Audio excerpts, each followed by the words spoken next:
The United States Department of Labor could right now say investing in Chinese companies, not good enough for federal employees, not good enough for any pension fund in America to be investing in these opaque Chinese entities.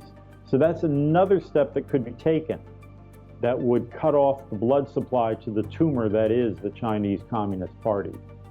The US recently banned the Chinese Communist Party-controlled apps WeChat and TikTok, sanctioned officials and a giant PLA-affiliated company for human rights abuses in Xinjiang, and made moves to crack down on Chinese companies listed on US stock exchanges that don't comply with US audit standards. By linking trade with human rights, the US is taking the lead in a global reset of relations with China, says Curtis Ellis, Policy Director of America First Policies. This is American Thought Leaders, and I'm Jan Jekielek.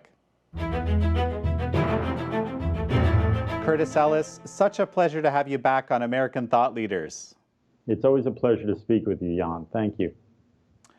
Curtis, you were actually one of the very early guests on American Thought Leaders, and we were talking about China. And I remember something very distinct. We were talking about, one of the topics was the decoupling of the issue of human rights from economic relationship vis-a-vis China. But this wasn't always the case. And before we dive into looking at all these economic executive orders that have come out recently, again, vis-a-vis China, I'd like to kind of go back to that, and maybe you can help us understand what happened. Right. You look back at the history of U.S.-China relations and U.S.-China economic relations, go back to 1980, go back to prior to President Nixon's opening to Beijing in 1972. In 1980, we granted China most favored nation trading status. That is, we gave them basically preferred access to the American consumer market, something which other countries, non-communist countries, market economies, had enjoyed for some time. But we conditioned it. In 1980, when we expanded these trade relations with China, with the People's Republic of China, we conditioned it that there would be an annual review of Beijing's human rights record, because as the viewers of this show, no surprise to them, China, the Chinese Communist Party, has a horrendous human rights record. They have, even before Tiananmen Square and that horror show, they routinely repress the rights of the citizens. They engage in forced abortion, forced sterilizations, the persecution of religious minorities and people of faith of different practices, such as the Falun Gong and others, and imprison people for political reasons, and then subject them, use them as forced labor. I mean, there's just a litany of horrors that have been well known. And then you've got, of course, the historical, the famines and purges and whatnot, the Cultural Revolution. So China's record on human rights, the People's Republic of China's human rights record, was a big sore spot. And for all of those who were saying, well, let's open up to China and bring them into the family of nations, and economic engagement with China will make that more democratic somehow, there were a very strong, and it carried the day in Congress, a strong contingent of people saying, well, we have to have a check on this. We have to couple our economic relations with China with its human rights record. So every year, the president would have to certify that China was making progress, releasing political prisoners, and doing a whole host of other things. And in fact, that did work. There was a record that, if you look back at the historical record, now maybe some of it was a bit of a charade, you could say, but nonetheless, every year before the president had to make this annual certification, the Chinese Communist Party would release prisoners. Maybe it would be a token release. They certainly didn't grant voting rights to people, and they didn't, they didn't come close to what you would call a Western democracy. But there was, on the record, this coupling of human rights to economic engagement. And if you go further back in American history, it makes sense that we would want to do that, and that we would want to trade with nations that are culturally similar to ours, that share our values, that we're not basically by sharing our technology and our money with countries strengthening a hostile regime. If you go back to 1974, you had the Jackson-Vanik Amendment. This was the height of the Cold War, and Senator Scoop Jackson, Henry Scoop Jackson of Washington, was a cold warrior. He was some, neoconservative in a way, conservative Democrat, and he pushed through this amendment, eventually got adopted in 1974, that we could not grant normal trade relations, most favored nation trade status, to a non-market economy, a country, a non-market economy that denied its citizens human rights. Now, interestingly, this passed unanimously, and the president tried to veto it. At that time, the bad actor, the boogeyman on stage, was the Soviet Union. And the argument was we should not be trading with the Soviet Union if they would not allow the Jewish people of Russia, of the Soviet Union, to emigrate. They wouldn't grant them exit visas. And so tremendous pressure came about, and this amendment passed unanimously. The president threatened to veto it, but it was a veto-proof majority in both houses of Congress. Henry Kissinger at that time was saying, well, we don't want to mix human rights and trade. This will interfere with the global economy. It sounds familiar. But the Congress said, no, we do actually want to uphold human rights and uphold our values with the countries we trade with. So that really was the prevailing wisdom and the prevailing thinking, if not among the foreign policy establishment, at least among the people who populate the legislative branch. And the American people really can sympathize with that. We want to trade with people that share our values, share our interests, and we don't want to enable dictatorial regimes. There was a great degree of horror, actually, following World War II, when it came to light that some of the largest corporations in America had been trading with Nazi Germany. I mean, you've got some of the household names: Standard Oil, General Electric, various other companies, aluminum companies that were in a cartel arrangement with some of the drug companies and minerals and metal companies of Nazi Germany. And this was really not a source, let's put it this way, it was not a source of pride when the antitrust enforcers in America, in Washington, started to move against some of these companies. This became ammunition for them to say, look, we've got to break up some of these trusts because concentration of wealth like this leads to fascism. So now, so again, human rights, the people of America understand that we should be exporting our values, not just exporting our goods, and that we should be using access to the U.S. market, which is a prize that everybody on earth wants. Every producer, every business wants to be able to sell into the U.S. market. That gives us the upper hand in these negotiations, and we should use that not just to extract economic concessions. We should use that to the degree that we can to inculcate our values in other societies. Now, it's not our job to go around the world and try to democratize the world, don't get me wrong, but no country has an inherent right to sell their goods in this country. So, and I guess the best example of this is you go to the Trade Act of 1930. The Trade Act of 1930 said that it strictly prohibits the importation and sale in the United States of any goods made wholly or in part with slave labor.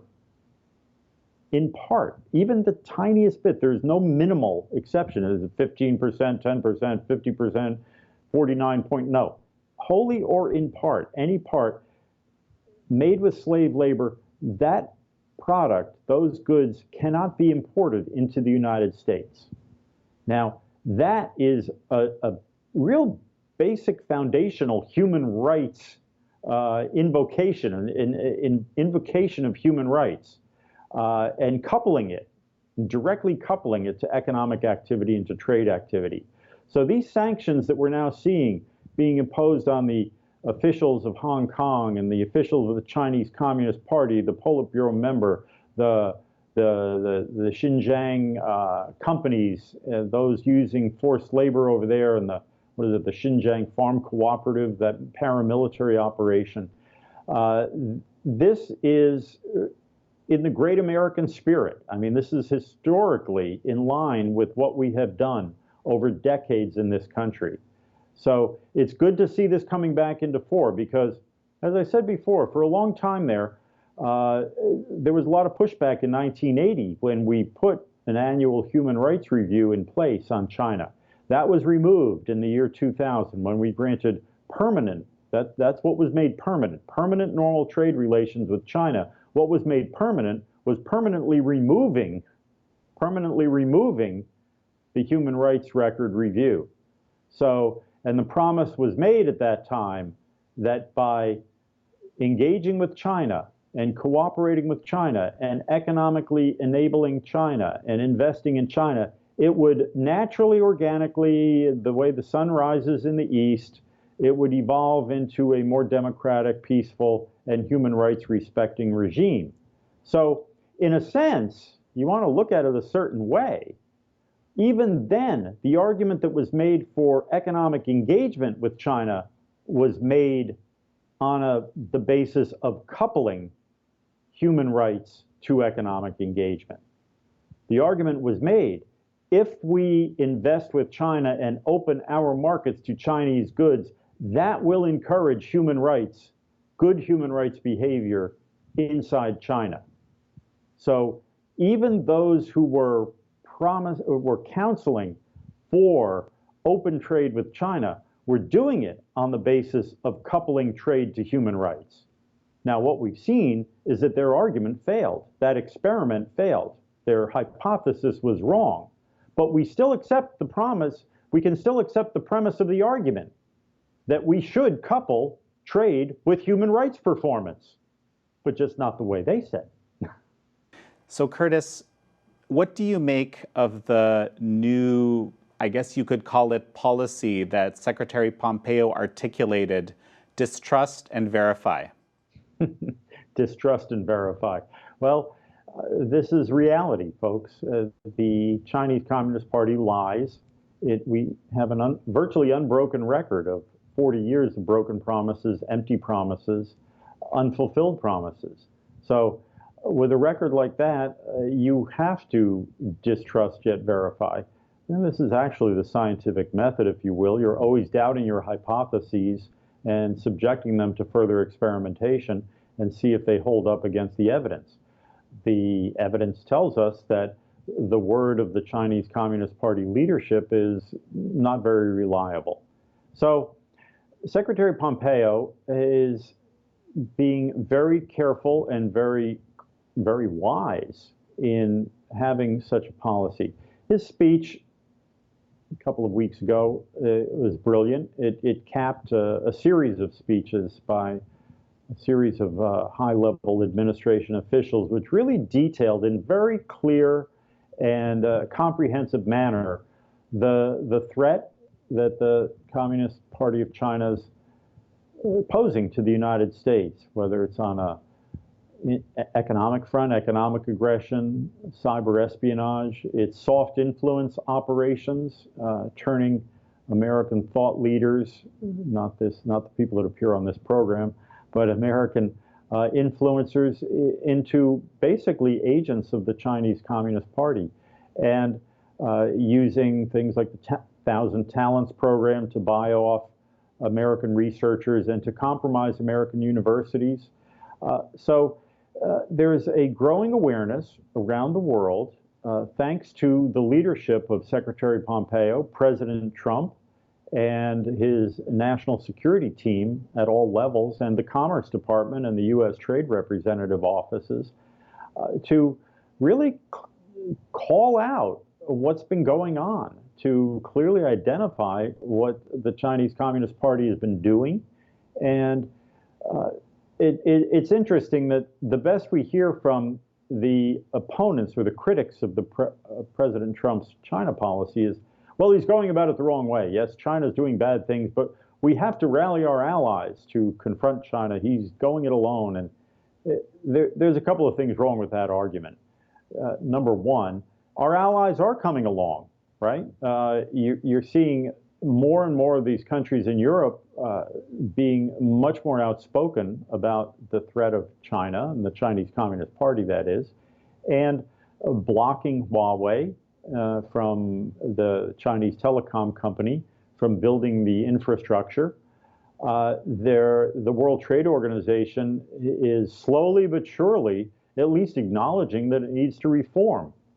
Now, the other problem with this, we should be working with our allies to take on China. The other fallacy with that argument is that's exactly what we've been trying to do for the last 40 years. The whole opening to China beginning in 1980 and then in 2000, where they were brought into the World Trade Organization, the premise of that is we would bring China into the Club of Nations, into the family of trading nations.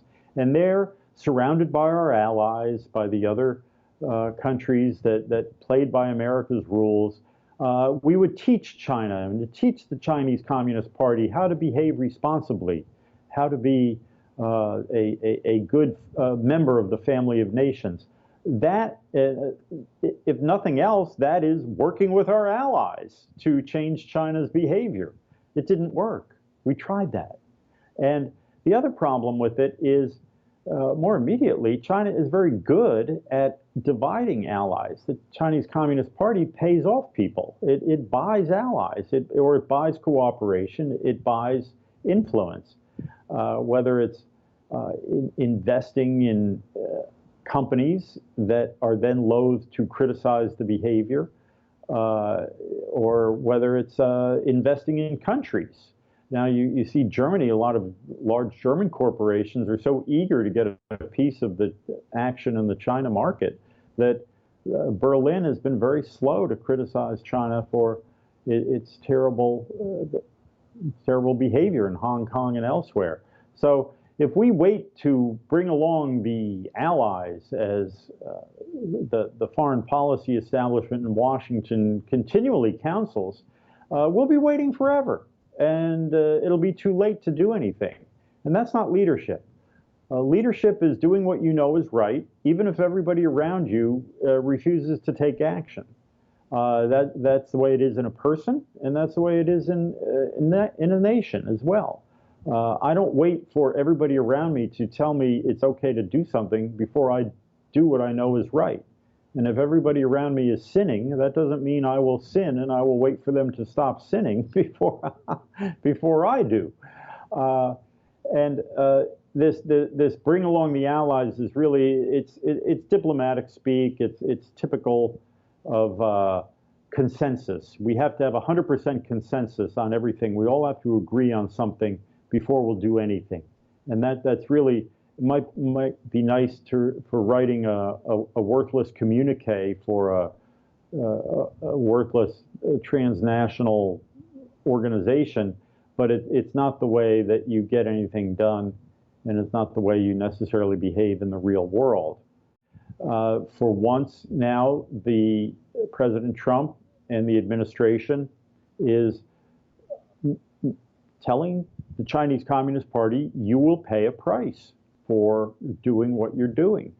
You will not have access to our markets the same way you did. Your officials will not have access to our banking system. And there's a whole list of proposals that we can go into. But for the first time, President Trump is the first leader of America since Richard Nixon to be very clear about what is the problem. What's the problem? What's the matter with the Chinese Communist Party? Curtis, so let's talk about action. You mentioned a bit earlier, I think in different words, the Xinjiang Production and Construction Corps, which is the organization that was sanctioned in Xinjiang, which is actually, really remarkable, because this organization, I mean, it's like company, 1/3 of the cotton in Xinjiang is processed, grown and processed by this company. It's responsible for some really significant portion of the economy there.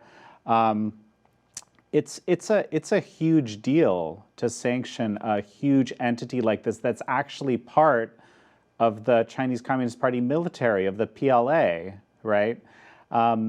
These are the kinds of sanctions, and I've seen this referenced in different ways, and I agree. These are, real, I think someone said, biting sanctions that human rights people have been hoping for in China. So there's a kind of action. Of course, we have to see how the implementation of that actually happens. So my question in this briefly is, so is this an indicator that we will actually go back after these 20 years to recoupling human rights and the economic relationship? It certainly looks that way, because unlike the Section 301 tariffs that President Trump put in place on China a couple of years ago, these sanctions are directly linked to human rights abuses. These are not about theft of intellectual property, illegal subsidies of production, unfair pricing, dumping of goods below market value, which are economic sanctions and tariffs linked to economic bad practices. These sanctions are linked directly to human rights abuses. So this certainly is more than pointing in the direction that we're going to go back to recoupling. This is recoupling economic a price to be paid economically for human rights abuses. And the Xinjiang company there, it's sort of like the British East India Company. I mean, it's this, quasi-government operation that's sanctioned by the government and yet involved in economic activity. And as you say, they produce so much of the cotton grown in China that you have to wonder if any of the clothing made with cotton coming out of Xinjiang is not made with slave labor. And if that's the case, well, then it shouldn't be allowed in the United States, should it? If the shirt that you're wearing has a label in it, and I'm sure yours doesn't, that says made in China, you may be wearing a garment that is the product of enslaved people. Well, so, you're alluding to this, kind of individual sanctions we can take by saying an everyday person can take by just saying, I'm not going to buy Chinese goods or something of this nature. There's a bit of a discussion that I've seen among experts, and even ones who, have the best interests of freedom, for example, in Hong Kong and so forth in mind.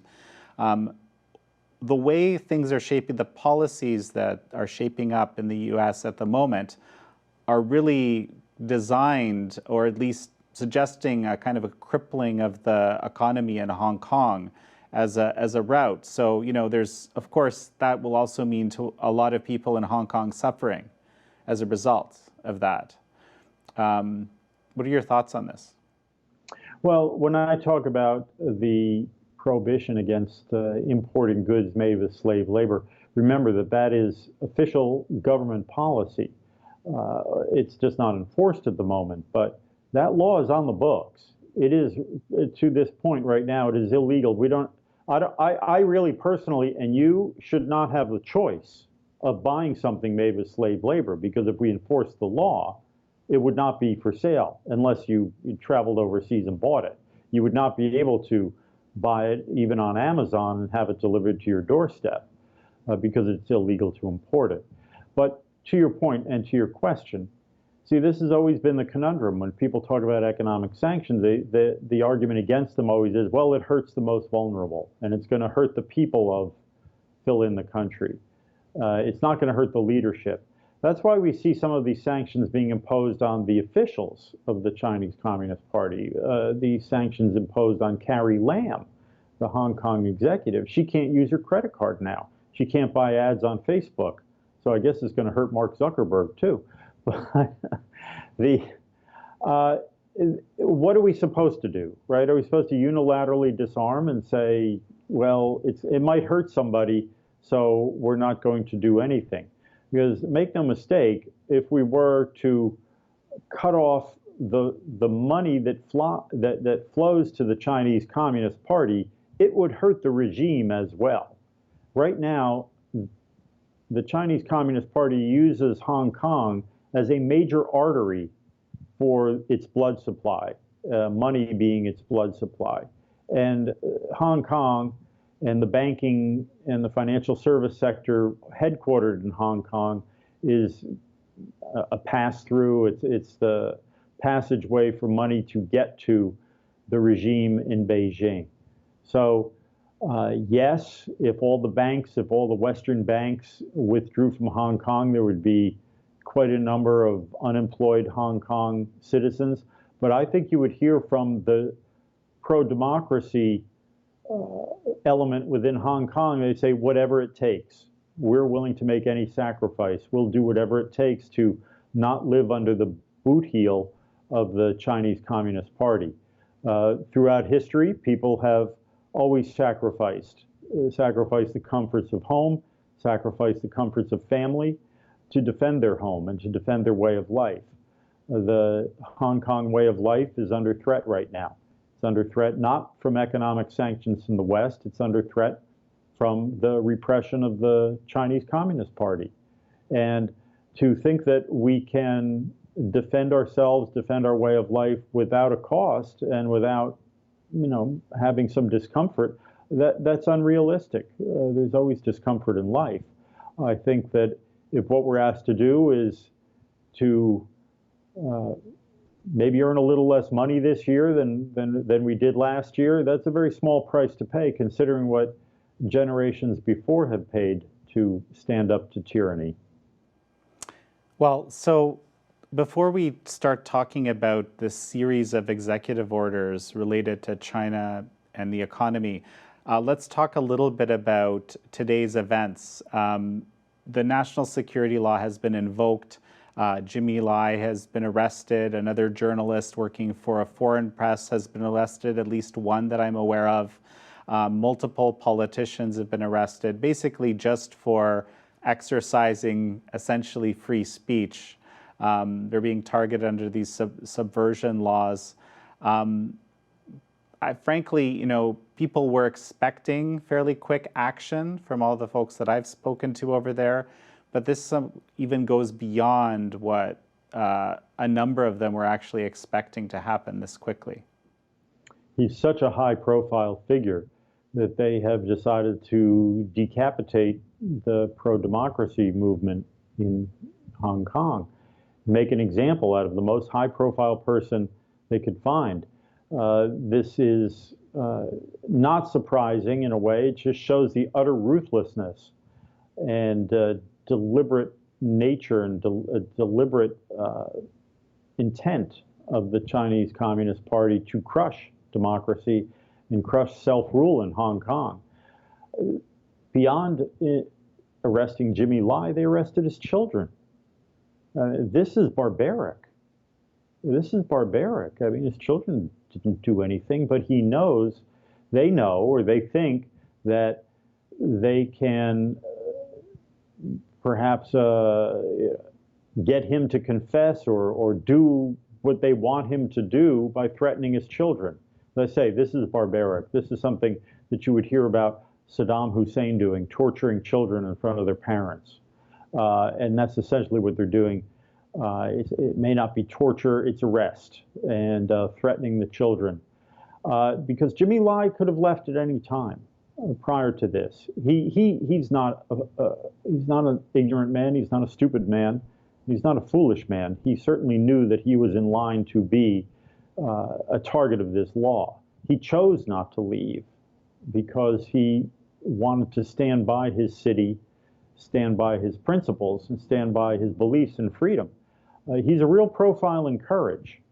And they could take his money away, they could take his freedom away. He knew that could happen, but he was not going to give in. He's an example for all of us. And as are so many of the democracy protesters in Hong Kong, they have known all along what could happen, but they would not stop and they would not give up. And this contrasts that with some of the mealy-mouthed responses we're seeing from the West, from European nations, from National Basketball Association players, people who served on the New York Times editorial board that are playing whataboutism and, well, you know, the United States incarcerates people too, so what's the big deal here? There's no difference. It's really shameful. It's really shameful that you can speak out against Donald Trump all day long. You're not going to get thrown in jail. But if you speak out against Xi Jinping, you will get thrown in jail. You can actually increase your subscriptions and increase your clicks and increase your web traffic and increase your advertising revenues by speaking out against President Donald J. Trump. In China, if you speak out against Xi Jinping and the Chinese Communist Party, you will go to prison and you may never be heard from again. So to compare the two is absolutely, it's criminal in my mind. I don't mean criminal, I don't mean in the literal sense that they should go to jail for doing it, but it's intellectual dishonesty, it's intellectually criminal. And that it tells me something, and something I don't want to know, about our education system, that people that are credentialed and have degrees, and sometimes advanced degrees from some of the finest schools in America, are capable of this type of foggy thinking. So what we're seeing with Jimmy Lai is an absolute unmasking of the Chinese Communist Party and what it's up to in Hong Kong.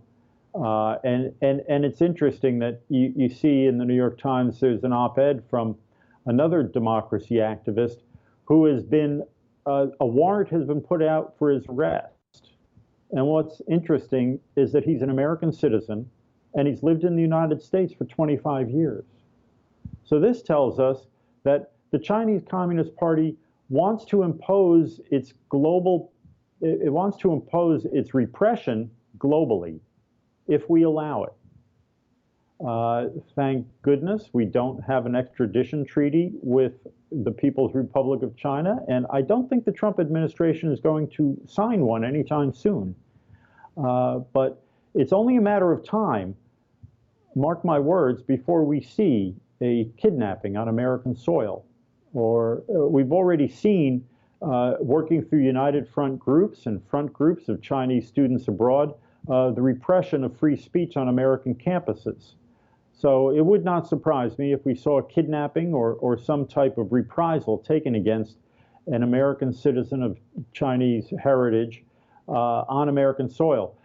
You can go to Massachusetts Avenue in Northwest Washington, D.C., and you will see a memorial there. It's near 23rd Street on the northwest stretches of Massachusetts Avenue, and you'll see a memorial where a Chilean diplomat was blown up in his car by the agents of a foreign power. They assassinated someone in Washington, D.C.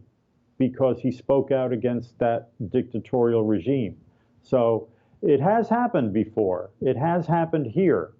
We'll see if the wolf diplomats of the Chinese Communist Party will try that again. Just when you think you've seen it all, and you say, no, they're not going to go that far, they're not going to go that far, but don't be so sure.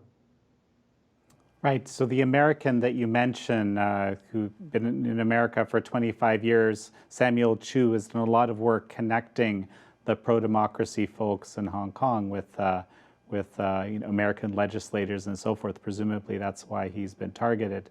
So Curtis, let's look at this delisting that's being discussed. The administration is looking at delisting from the exchanges companies, Chinese companies that don't fulfill U.S. regulatory requirements. Some people are saying that this is, very, very good first step. Others are saying this won't actually mean anything. That basically complete deregistration is the only thing that actually has teeth. What do you make of all this? I think it's a very good first step. What we're talking about here is the fact that Chinese companies listed on U.S. stock exchanges, NASDAQ, over-the-counter, New York Stock Exchange, are not held to the same accounting standards as American companies. American companies have to open their books to independent auditors to make sure that they haven't cooked the books, they haven't that they're honest, that there's some type of honest accounting going on. Chinese companies have regarded this as a state secret. The books, the ledger books, the profit and loss, all that stuff of these Chinese companies are treated as state secrets and are not to be exposed. Nobody can look at it. Yet for some reason, under a memo of understanding dating back to 2013, the companies have been given a free pass. And they were this is yet another empty promise. The Obama-Biden administration negotiated this memo of understanding and say, well, we will let these companies be listed on American exchanges, and we will come to an understanding on this. In the future, we'll work out a way for somebody to look into the books to make sure that they're not fraudulent. Of course, that never happened. And this is how the Chinese Communist parties operated over and over, make empty promises. And in Washington, the old saying is nothing is as permanent as a temporary government program. The wheels turn slowly in Washington. And once something is established, the inertia, it becomes almost unstoppable. To change it or to change direction is nearly impossible. So we have this precedent of allowing Chinese companies to be listed on American exchanges, and it's very difficult to change that because the New York Stock Exchange makes money by doing that. The underwriters, the Goldman Sachs and the Wall Street companies that underwrite the initial public offerings of Chinese companies that want to be listed on American exchanges, they make money by doing that. So they constantly lobby the Treasury Department and whoever is in power in the administration is like, don't upset our gravy train. We're doing quite well by this. Why would you want to rock the boat? We're making money. And oh, by the way, here's a check for your reelection campaign. And so that's how it works in Washington. That's how it works in the American political system. And the Chinese know it very well. And so you can be sure that these Chinese companies that are being listed, having their initial public offering listed on the New York Stock Exchange, are paying a very hefty fee to Goldman Sachs, and they may even pay them a little more and say, by the way, why don't you donate to the political parties? And then they'll listen to you when you say, please don't upset this gravy train. So that's a first step, but there is much more that could be done. Okay, so let me just step back for a moment and say, by the way, not having to open your books to an independent auditor is invitation to fraud, an invitation many of these companies have taken. Luckin Coffee is just the latest example of this. Is a competitor to Starbucks in China. They were listed on NASDAQ. They cooked up hundreds of millions of dollars in sales that never existed. It boosted the price of their stock. It managed to make a few people very rich by defrauding investors. So American investors are being defrauded or at risk of being defrauded through these opaque Chinese companies. But what it also does is it corrupts the nature and the integrity of the American securities markets. The American securities markets have been trusted worldwide because we had regulation and because we did have good regulators. And you couldn't pay off the regulators to look the other way. That's why people wanted to put their money in the American securities markets. Now you've got the Chinese Communist Party influence here, and like everything else it touches, it has corrupted the integrity of the securities markets. So this is, I say, a first step. So we can now, if these companies do not open their books, they will be delisted and they can't sell their stock on the New York Stock Exchange or the NASDAQ. However, they will still be allowed to raise money and sell securities in America, in the United States. They can do it privately. They can do it through private offerings. They can do it through other means. If you were to deregister these companies and deregister these entities, they would be barred entirely from raising money in the United States securities markets. And that's where we need to go with this. If they're not good enough to sell to the retail investor, they shouldn't be allowed to sell anywhere because, again, this corrupts the integrity of our securities markets. And I don't know why anybody would be so boneheaded as to buy a company that you couldn't examine their books. I mean, it's almost you're asking to be ripped off. And we shouldn't, we don't allow people to do that. An American company can't do that, so why should a Chinese company do that? There are other steps that could be taken as well. We've seen that the United States government will not allow its own retirement funds, the retirement funds of its employees, of federal workers and active duty military, to be invested in Chinese companies, into these index funds, these international emerging market index funds that include Chinese companies, right? Because these companies are, some of them are actually defense contractors for the PLA, the People's Liberation Army. Some of them are, again, opaque, like the ones we were just discussing. We don't know what's going on inside the black box of their accounting books. So we don't allow the retirement funds, the retirement savings, the 401k plans for federal employees to be invested in these companies. However, private pension funds are still allowed to invest in these companies. State pension funds, the pension funds of teachers, the pension funds of, let's say, the Iowa teachers, the Iowa Education Association, California Public Employee Retirement Fund, retirement savings. These can be invested in these Chinese companies. The United States Department of Labor has the authority, and regularly exercises the authority to determine what is a sound investment and what is not. It regulates all pension funds in the United States. Remember, the managers of pension funds have a fiduciary responsibility to the pensioners to make sure that the money is being invested in safe ways. You can't take the money and go to Atlantic City and gamble. Hey, I could get a great return, you know, if I hit black on roulette, you know, I'm going to double the money. You're not allowed to do that, right? So the United States Department of Labor says, these are the standards for what's a good investment and what's not. The United States Department of Labor could right now say, investing in Chinese companies, not good enough for federal employees, not good enough for any pension fund in America to be investing in these opaque Chinese entities. So that's another step that could be taken that would cut off the blood supply to the tumor that is the Chinese Communist Party. That's very fascinating, you know, and just recently you were talking about CalPERS, the California Pension Fund. I'm sure you saw that the CIO of that fund, Ben Meng, recently resigned.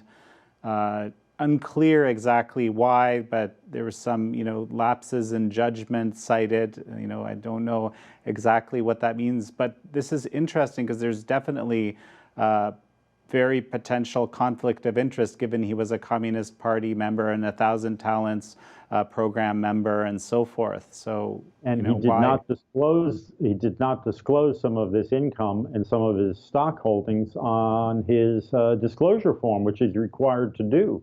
So maybe Mr. Meng will show up in Beijing one day, or maybe he'll show up on a federal docket. I don't know. So Curtis, let's jump to another recent executive order, which is somewhat unprecedented, at least to my eye, the one focusing on TikTok and on WeChat. And, you know, this executive order is actually being criticized by some as splitting the internet in two. That's one of the criticisms I heard. What are your thoughts on this?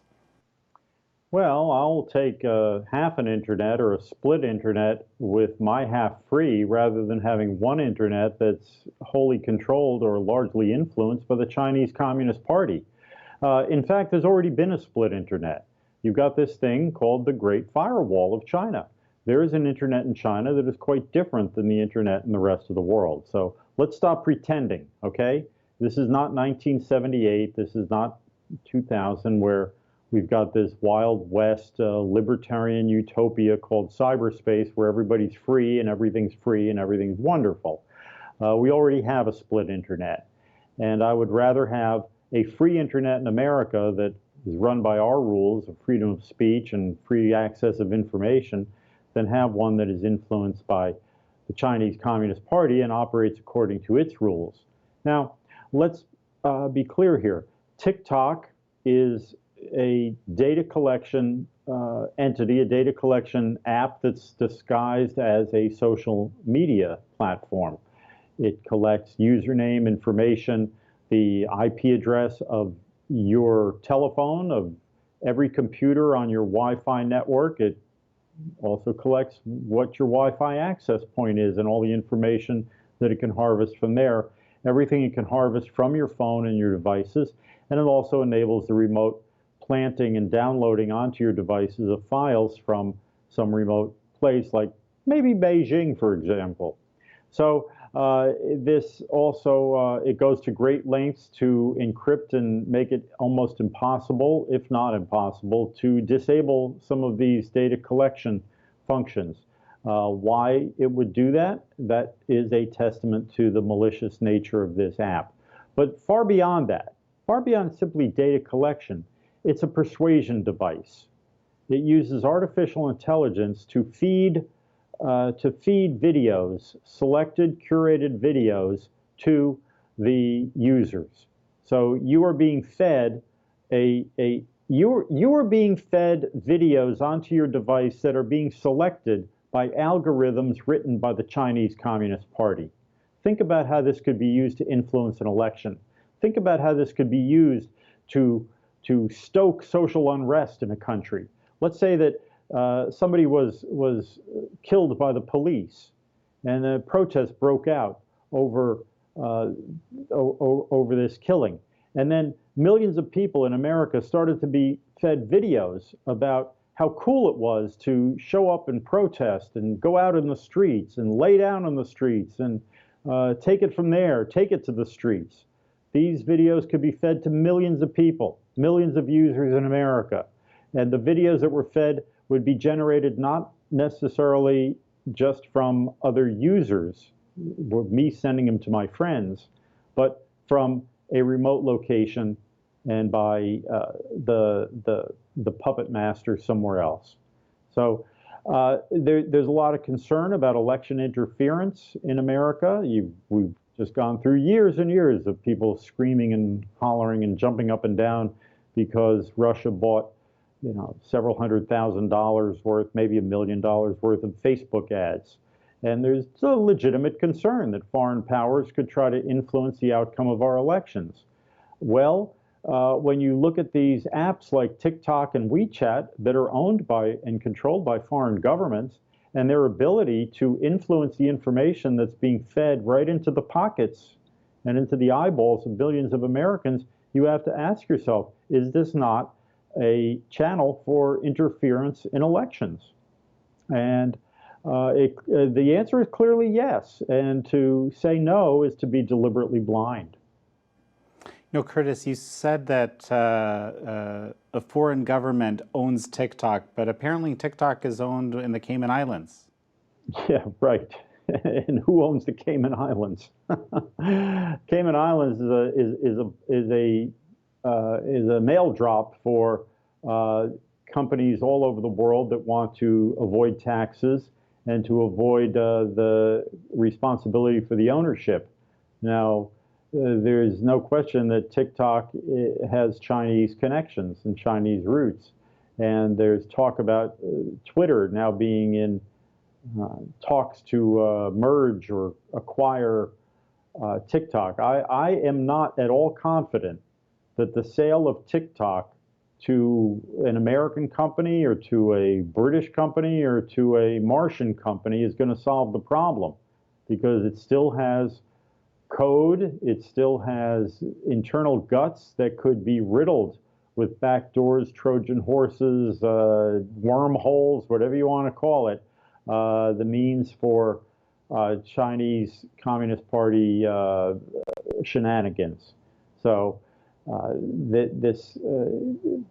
we have not seen the last chapter on this, and even if while we are talking, Jan, the news comes across the wire that TikTok is being sold to Microsoft, Twitter, Facebook, or Google, that's not gonna make me sleep any easier that the problem has been put to bed.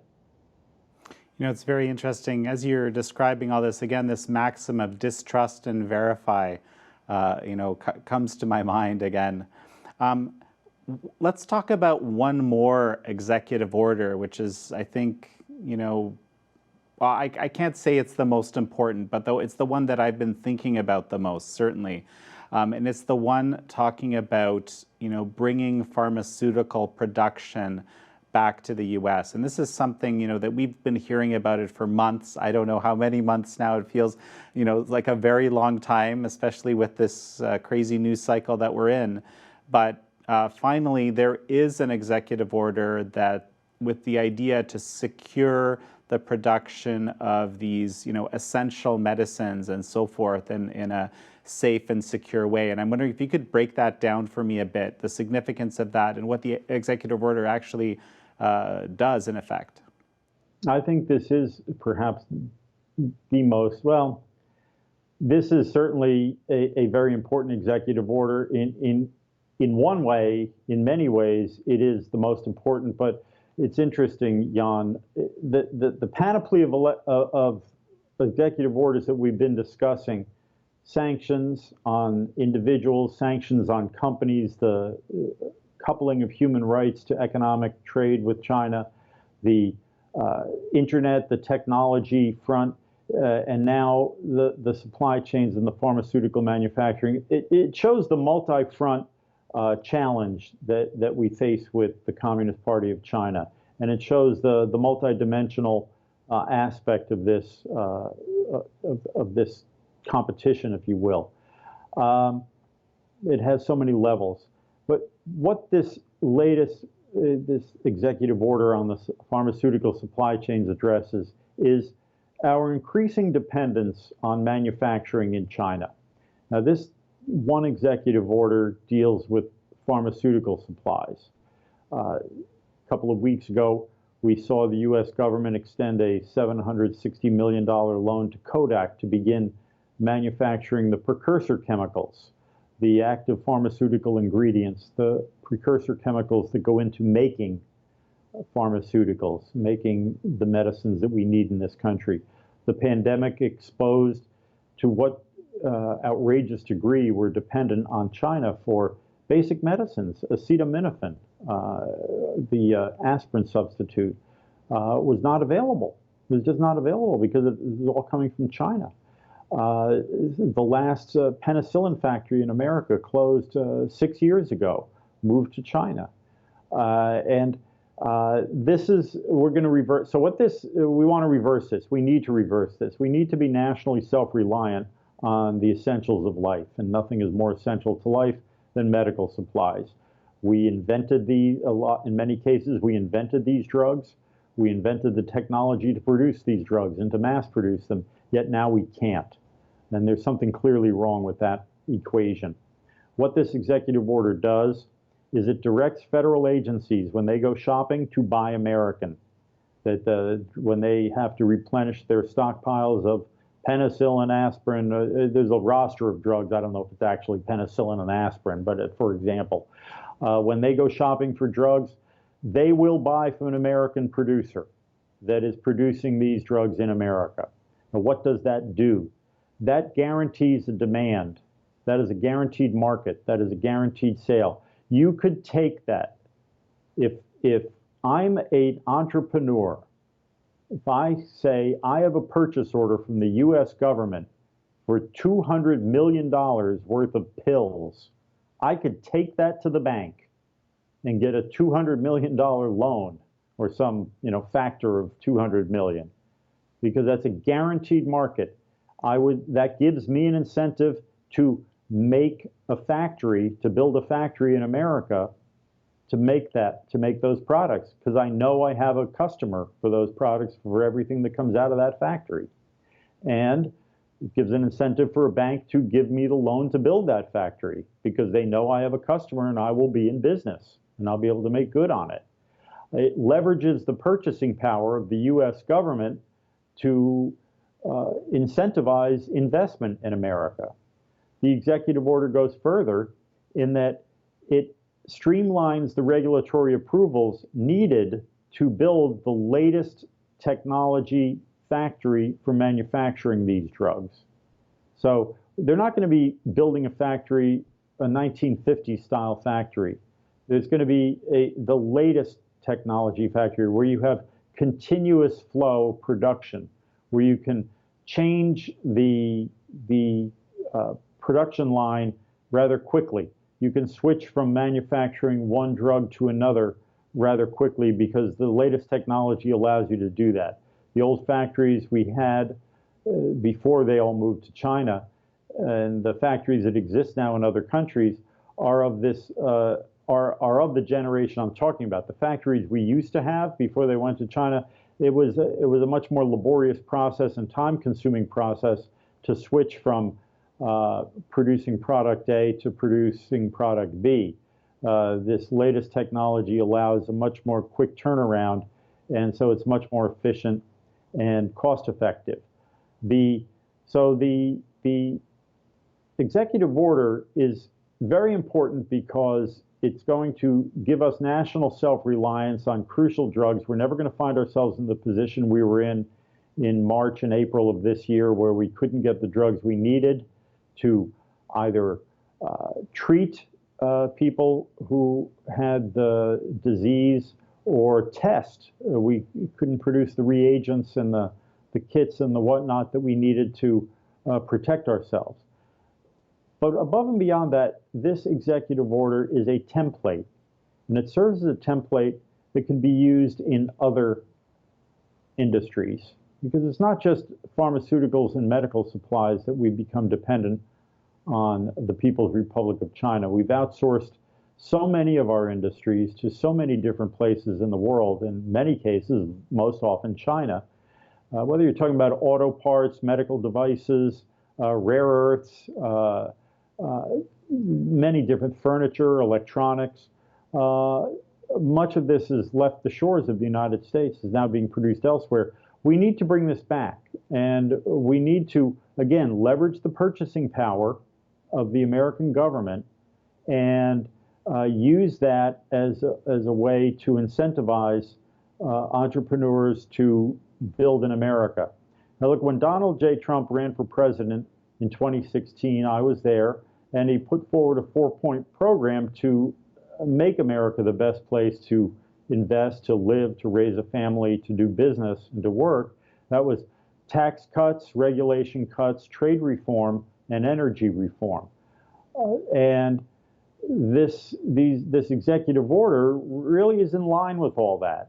The Tax Cut Act of a couple of years ago, that addressed some of the tax reform, streamlining the tax code, bringing it in line with other industrialized countries, so our tax rates are in line with other countries. Used to be much higher. This, by addressing regulatory reform and granting expedited regulatory approval for new factories, falls in line with that. And the whole point of trade reform was to put us on the same level, to have reciprocal balanced trade with other countries. The trade agreements we had were imbalanced. We had the push factor of taxes and regulations serving to push companies offshore into these low tax, low regulation pollution havens, cheap labor pollution havens. Trade reform will fix that. Tax reform will fix that. Regulation reform fixes that. Energy reform, we don't need to go into that too much, but we had a cost advantage with energy, with natural gas, that would make up for our labor rates. But going forward, the other factor that needs to be addressed, and I know in the discussions of this executive order, they talked about the fact that, and it goes to this leveraging of the government's buying power and using that as leverage to nurture domestic industry. This has been done throughout our history. Alexander Hamilton wrote about this in his report on manufactures going back to 1789. And the idea here is that, as I said before, if I have a purchase order from the government saying, you know, I'm going to buy $200 million worth of goods from you, I can take that to the bank. I can literally take that to the bank and get $200 million in my hand, right, and start building the factory to fulfill that order and put people to work.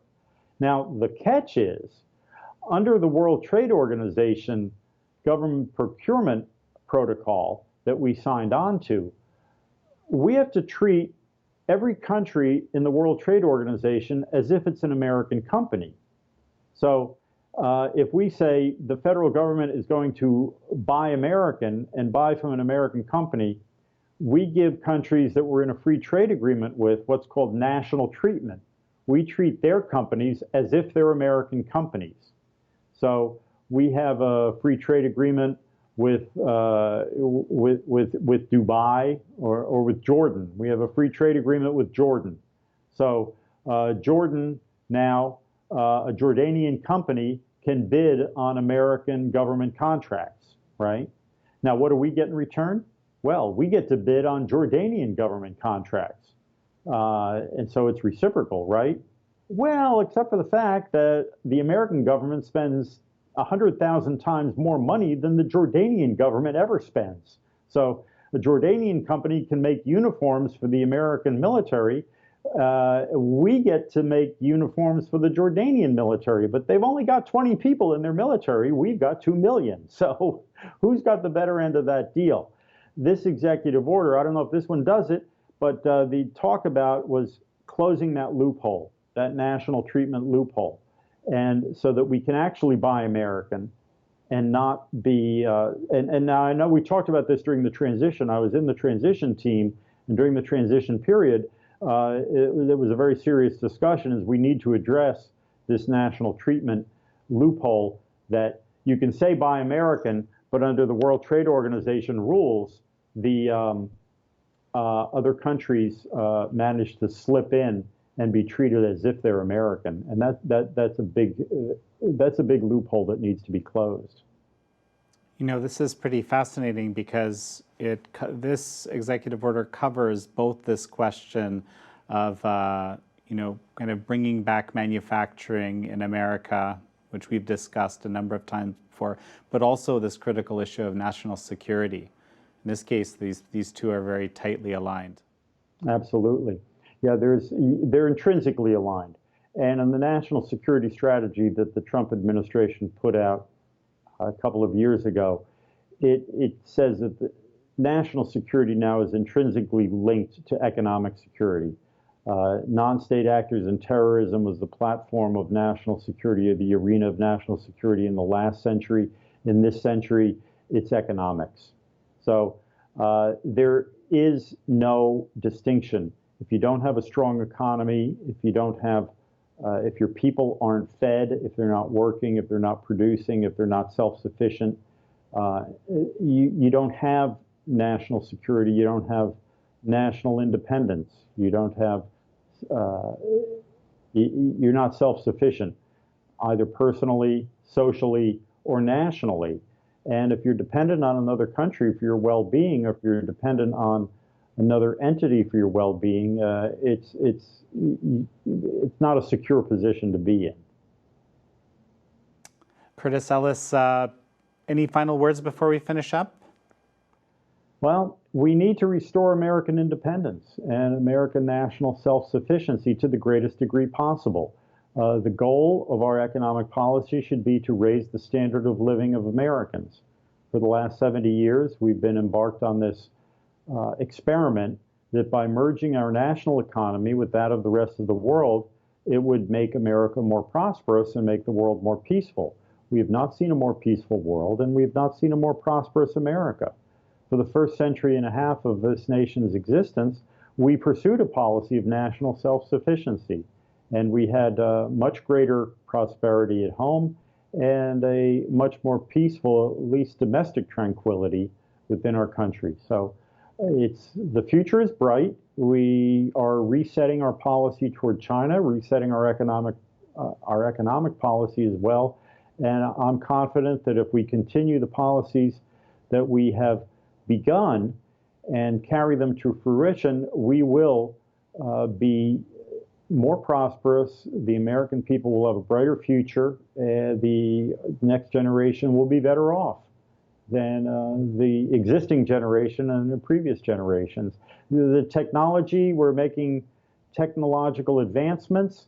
We can do more with less, and we just have to let's be honest, let's be clear-eyed, and let's make it here. We can, thanks to the new technology, the decentralized technology and mass production, you can produce just about anything, just about anywhere. And the 3D printing and other advancements that are coming will bring our factories closer to the consumption point. And this really realizes the vision of Henry Carey, who was the economic advisor to Abraham Lincoln, where he said, put the factory next to the consumer. And this is the virtuous cycle, and I dare say almost the perpetual motion machine that we're looking for, where the consumer is the producer is the consumer. And so as you buy something, you're basically taking money out of one pocket and putting it in the other. We're buying the things we make, and we're making the things we buy.